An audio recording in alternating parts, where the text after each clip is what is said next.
பிரம்மனிஷ்டா சுகாச்சாரியா அவ கேவலம் சுத்த பிரம்மத்தை பத்தி அசப்தமஸ்பர்ஷமரூபம் அப்படி சொல்லிட்டு இருக்கிற ஸ்வரூபத்தை பத்தி தெரிஞ்சின்றவா. அவ சகுணமான கல்யாண மூர்த்திய கோபாலனை பத்தி பாகவதங்கள வந்தாள். ஏன் வந்தாள் சொன்னா எல்லாருக்கும் புரியுது.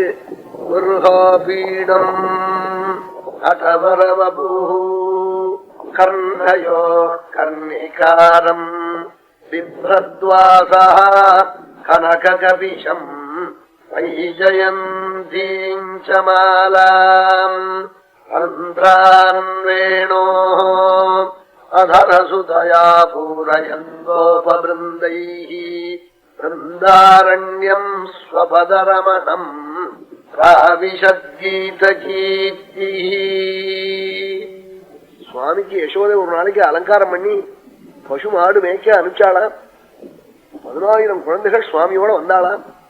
காட்டுல கிருஷ்ணா கிருஷ்ணான்னு கூப்பிட்டாள்ங்கிறாள் பிரம்மனிஷ்டாள். என்ன இன்னைக்கு என்ன அலங்காரம்? அம்மா யசோதை பண்ண அலங்காரம் கிருஷ்ணான்னாள். எப்படின்னாள்? யசோத பின்னின மயில் தோகை, நெற்றியில ஊர்த்வ திலகம், சவந்த நேத்திரம், காதுல கர்ணிகார புஷ்பம், வாக்குல வேணு, கையில ரத்ன கங்கணம், இடுப்புல பொன்னாடு, கழுத்துல வைஜெயந்தி ஹாரம், கையில ரத்ன கங்கணம், ரத்ன அங்குலியகம், பொன்னாடைக்கு மேலே தங்க பிலிட்டு, கால்ல ரத்னமயமான நூபுரம், குஞ்சித்த சரணம், நீருண்ட மேகம் போன்ற காத்திரம், குறுக்கான பார்வை, மங்கள கட்டாட்சம். என்ன பாக்கியம்! இன்னைக்கு யசோத அலங்காரம் பண்ணின இந்த கல்யாண மூர்த்தியை சொல்றதா அல்லது இந்த பிருந்தாவனத்துக்கு இந்த மங்கள சரணம் பட்டுதே அந்த பிருந்தாவனத்தினுடைய பாக்கியத்தை சொல்றதான். உபபிருந்தைஹி கீதகீர்த்தி பிருந்தாரண்யம் ஸ்வபதரமணம் ஆவிஷத் கீதகீர்த்தி. நீ இப்படி பிரம்மனிஷ்டாள் கோபாலனை வர்ணிக்கிற போது சுவாமி பிருந்தாவனத்திலேயா இருக்கா? நம்ம உள்ள உட்காந்துக்கிறாள்.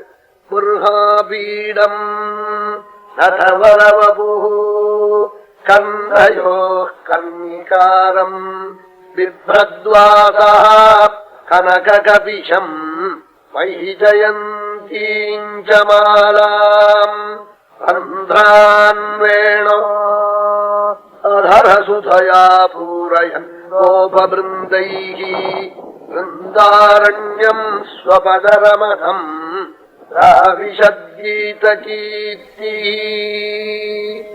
இப்படி பிரம்மனிஷ்டாள் நமக்கு ஸ்வரூபம் தெரிய முடியா, உள்ள பகவத் ரூபம் தெரிய முடியா பண்ணிவிட்டாள். அதுக்காகத்தான் பகவத் குணம் கேட்க வரது. அந்த சுவாமி உள்ள உட்கார்ந்துக்கிறாளா? இது மாதிரி ஸ்லோகங்களை சொல்ற போது பகவான் அப்படியே நேரம்னா நிற்கிறாள். ஹிருதயத்துல அப்படியே போட்டோ பிடிச்சாப்பலன்னா ஆயிடுறது. இப்படிப்பட்ட மூர்த்தியை நாம் நித்தியம் எழுந்திருக்கிற போதும் படுத்துட்டு இருக்கிற போதும் ஸ்மரிச்சோம்னா அப்புறம் நமக்கு என்ன குறவு இருக்கு? ஒரு குறவு உண்டோ? கிடையவே கிடையாது.